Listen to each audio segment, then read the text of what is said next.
The dress was a ghost. It wasn't just silk and tailoring. It was a carefully curated haunting. As Queen Camilla stepped into the ballroom of her private estate on the evening of the 17th of July 2026, the silence that fell over the room was absolute. William, the Prince of Wales, stood near the mantel, his champagne glass frozen midair. He wasn't looking at the Queen's smile. He was looking at the cut of the fabric, the specific drape of the neckline, and the way the light caught the embroidery. He had seen this dress before, not in a royal archive or a fashion magazine, but in the brittle, yellowing pages of a photograph tucked deep inside his father's leather wallet when he was a boy, a photograph that had fueled his earliest, most visceral understanding of betrayal. Why would the Queen choose to wear the very emblem of her first clandestine intrusion into his parents' marriage on her own birthday? And why, as the evening progressed, did this singular fashion choice feel less like a nostalgic nod and more like a tactical strike at the heart of the Windsor legacy? This was not a birthday celebration. This was an assertion of dominance. By resurrecting a visual artifact that represented the absolute lowest point of his childhood, the Queen had signaled that the era of apologetic silence was over. She was effectively rewriting the narrative of the monarchy, declaring that the history of the house was not what William remembered, but what she chose to display. As the cameras remained outside, kept at a distance by high walls and security, the internal walls of the palace began to buckle.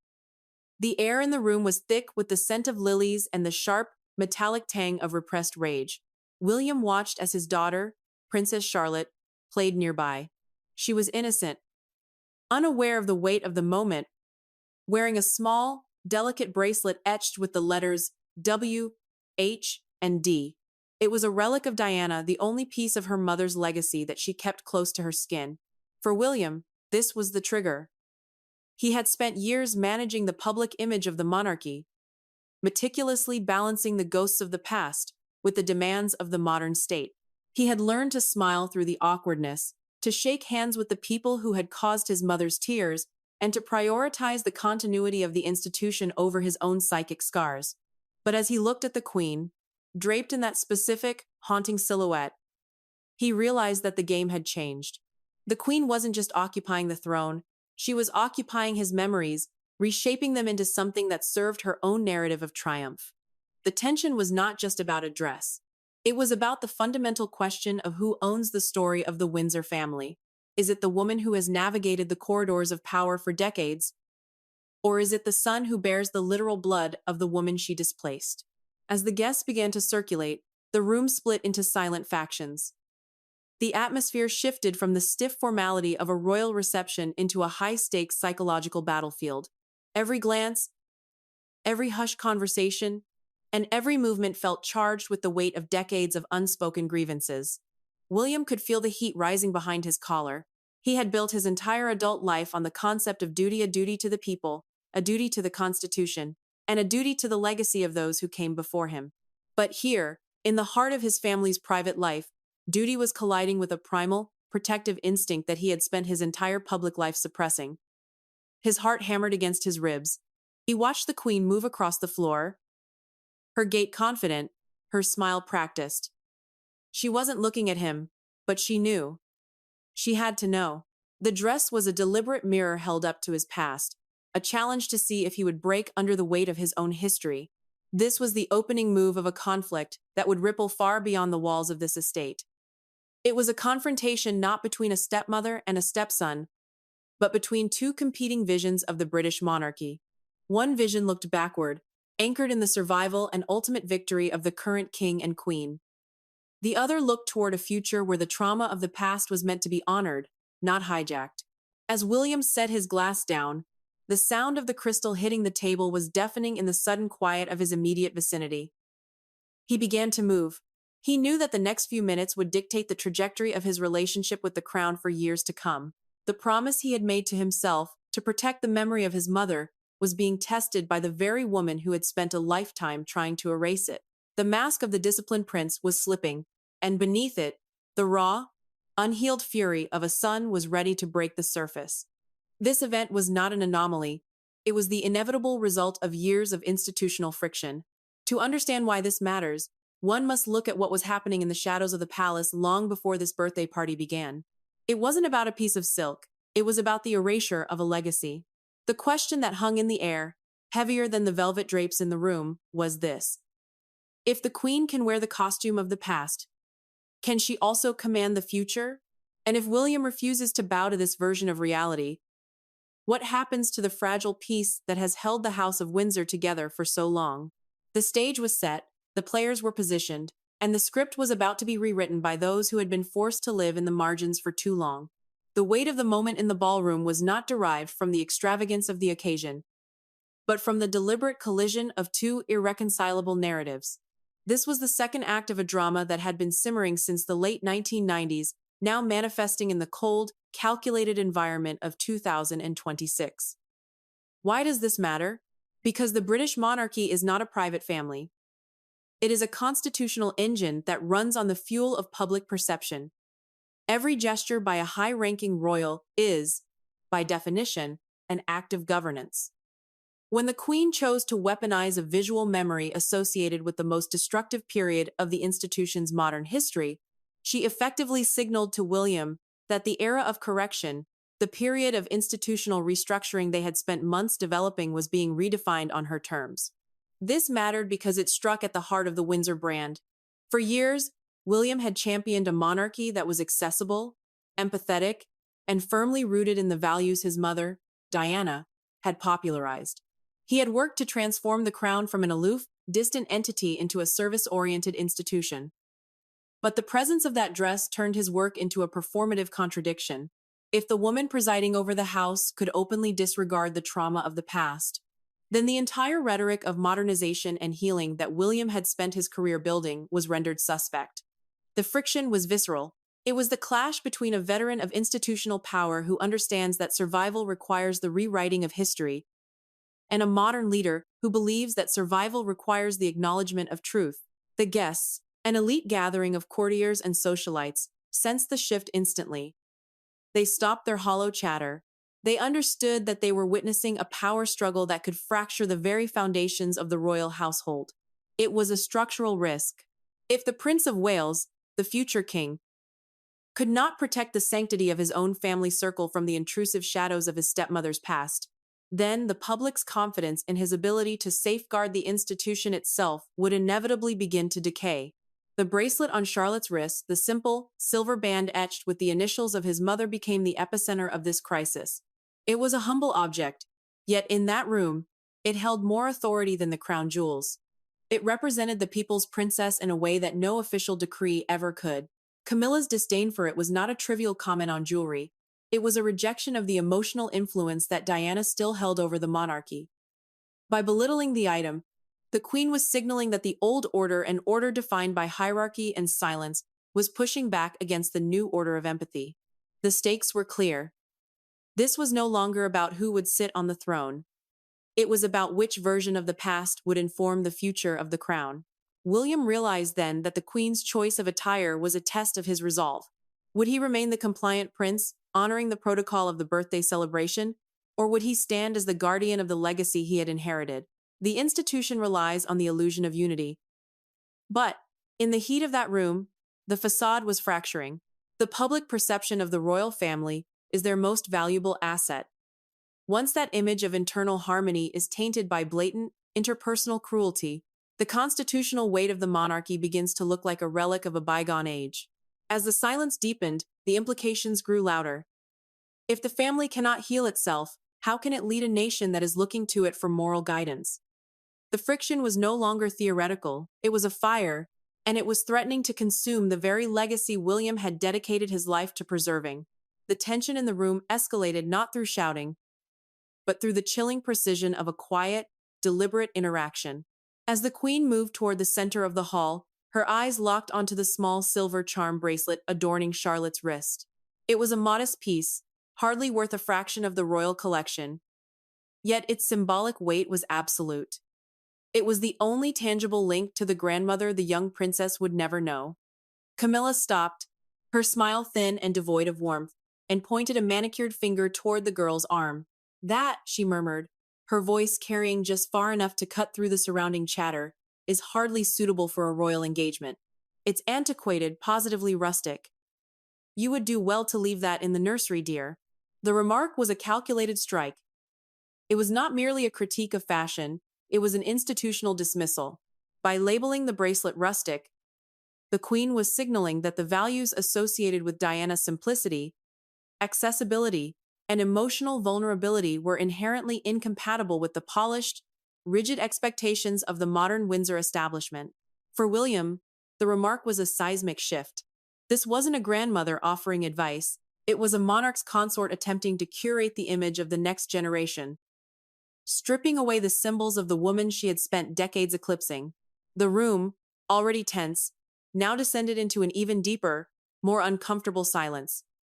The risk had expanded. This was no longer a private moment between relatives. It was a public display of the power dynamics that define the House of Windsor. Laura Lopes, the Queen's daughter, moved to her mother's side like a shadow. Her presence was the second wave of the assault.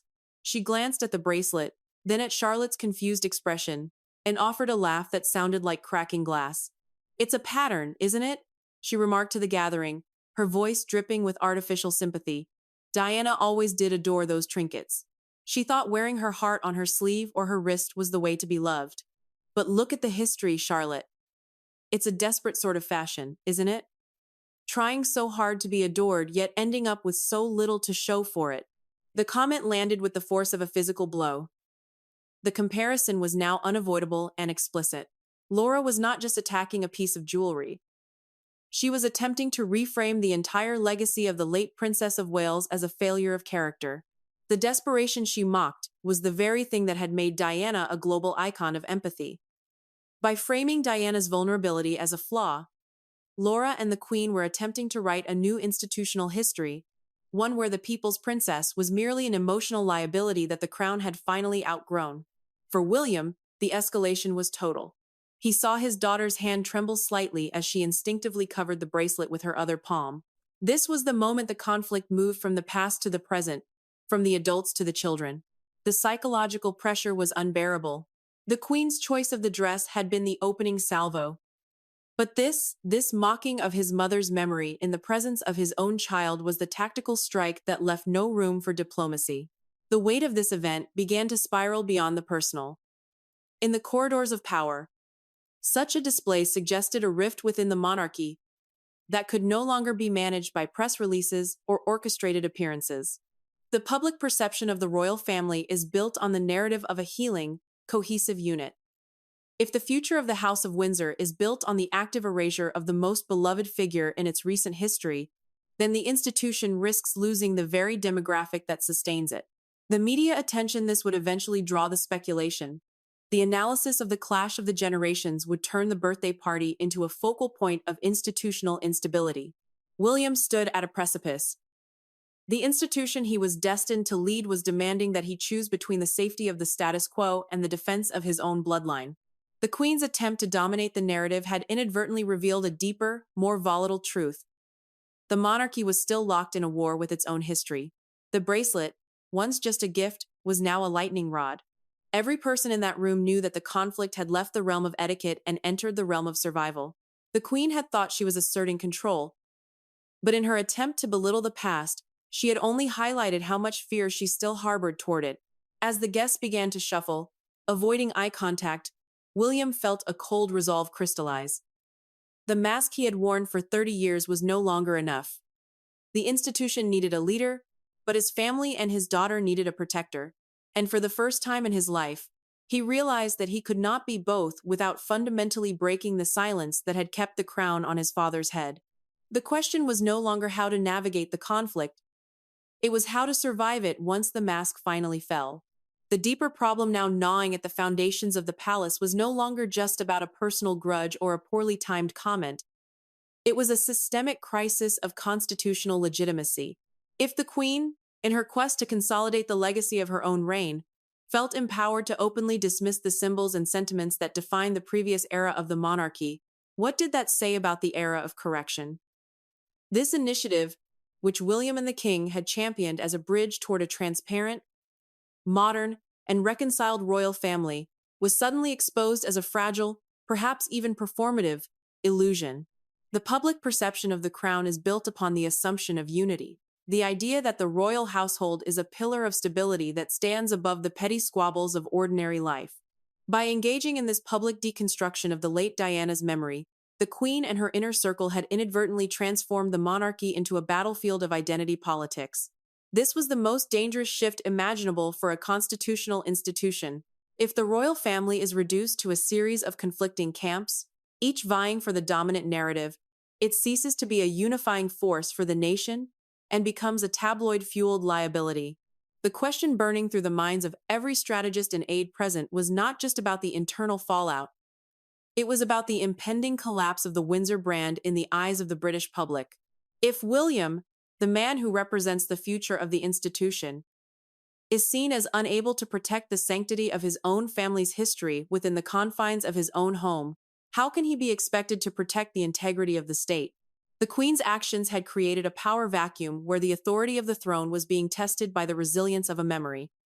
This is the ultimate institutional trap. The more the current establishment attempts to purge the memory of Diana to make room for a new order, the more they inadvertently amplify her presence. Every attempt to minimize the bracelet, every critique of the rusticity of the past, only served to highlight the fact that the establishment still felt haunted.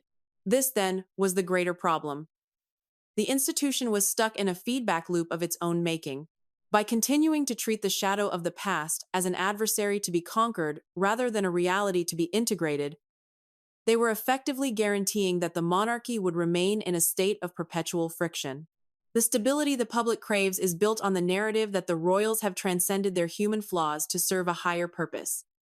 But when the human flaws, the jealousy, the historical revisionism, the generational trauma are laid bare at a birthday reception, the higher purpose begins to look like a hollow construct. As the implications settled, the room felt smaller, the walls more imposing. If the Queen was willing to escalate this conflict during a private event, what were the limits of her influence on the King's future decisions regarding the succession, the management of royal assets, or the public perception of the Sussex brand and other internal dissenters? The uncertainty was suffocating. Every guest in that room understood that the rules of engagement had changed. The palace was no longer a place of predictable protocol. It was a volatile landscape where the past was being weaponized to dictate the terms of the future. William understood that the institutional damage was already done. The question was no longer how to stop the rumors, but how to contain the fallout. If this story broke, it would not be a mere piece of gossip, it would be a constitutional interrogation. How can an institution claim to represent the values of a nation if it cannot resolve the contradictions within its own bloodline? The era of correction was designed to save the institution from itself, but this moment proved that the internal rot, the inability to reconcile with the ghost of the past, was too deep for a simple press release to mend. The monarchy was at a crossroads. Either find a way to honor the full spectrum of its history, including its most painful chapters, or face an inevitable, slow-motion descent into irrelevance, driven by the very people tasked with its preservation. The silence that followed the Queen's remarks was the sound of a dynasty beginning to fracture under the weight of its own unresolved contradictions. The denouement did not arrive with a grand declaration or a formal apology, but with the quiet, devastating finality of a choice.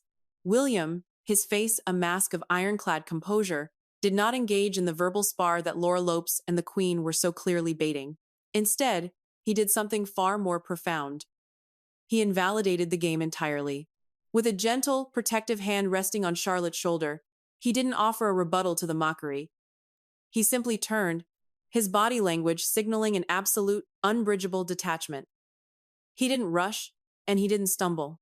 He led his daughter away from the circle of influence, away from the cutting remarks, and out of the gilded ballroom that had, for a few agonizing moments, become a cage for his childhood ghosts.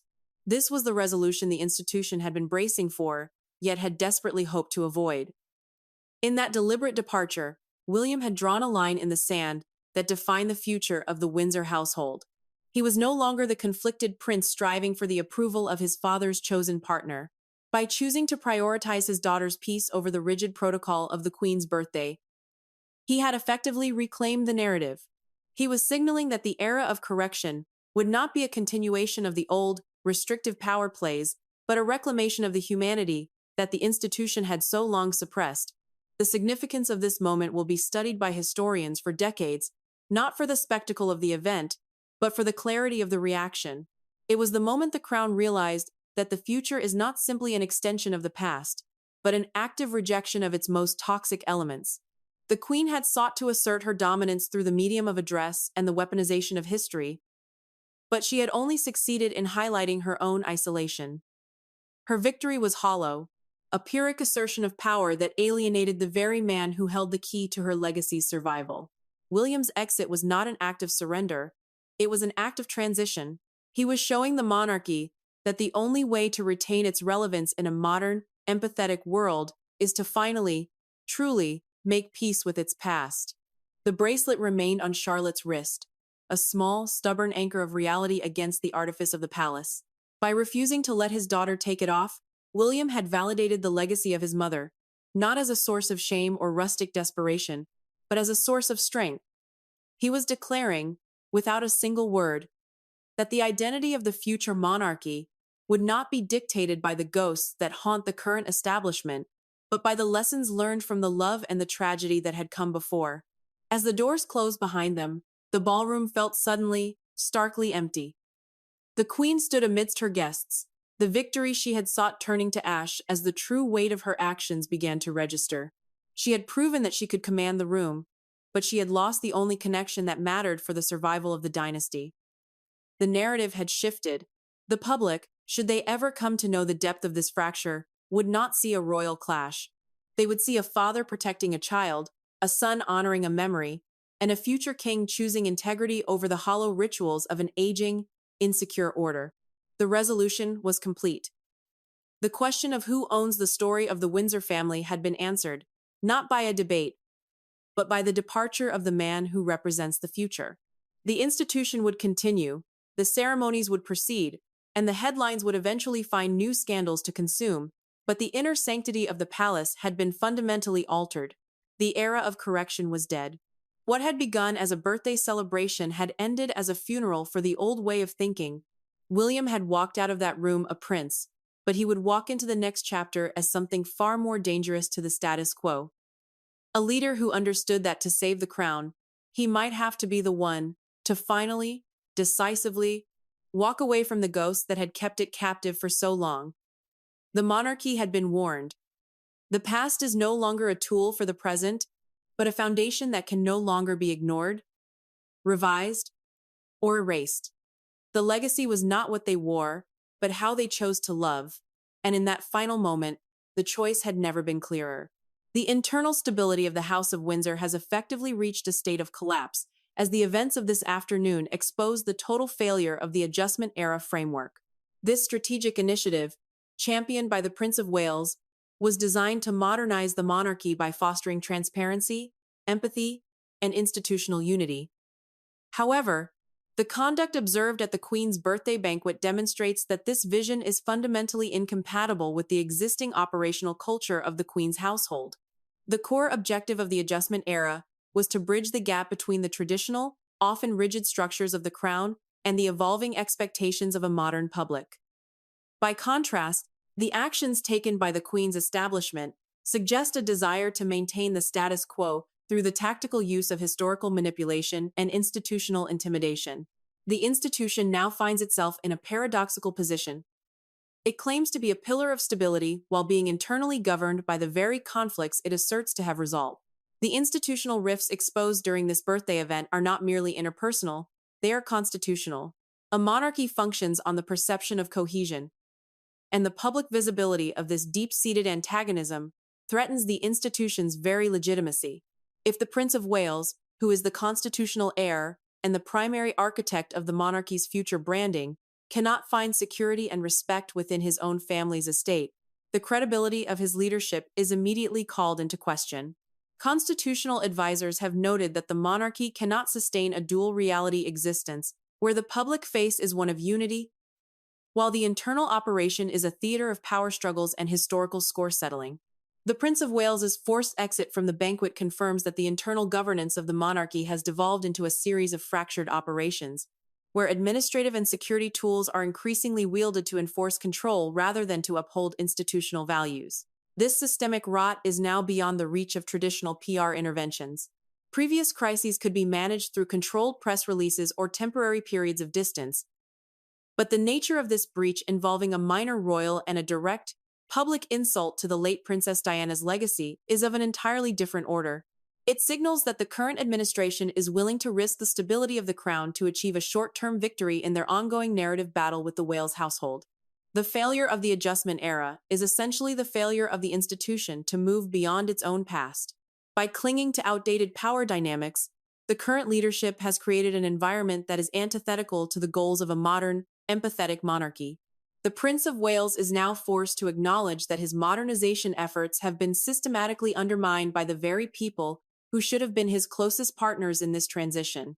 The consequences for the monarchy's brand Windsor are dire. Public support for the crown is inherently linked to the belief that the royal family serves as a unifying force, one that has reconciled the traumas of the 1990s and moved toward a more inclusive future.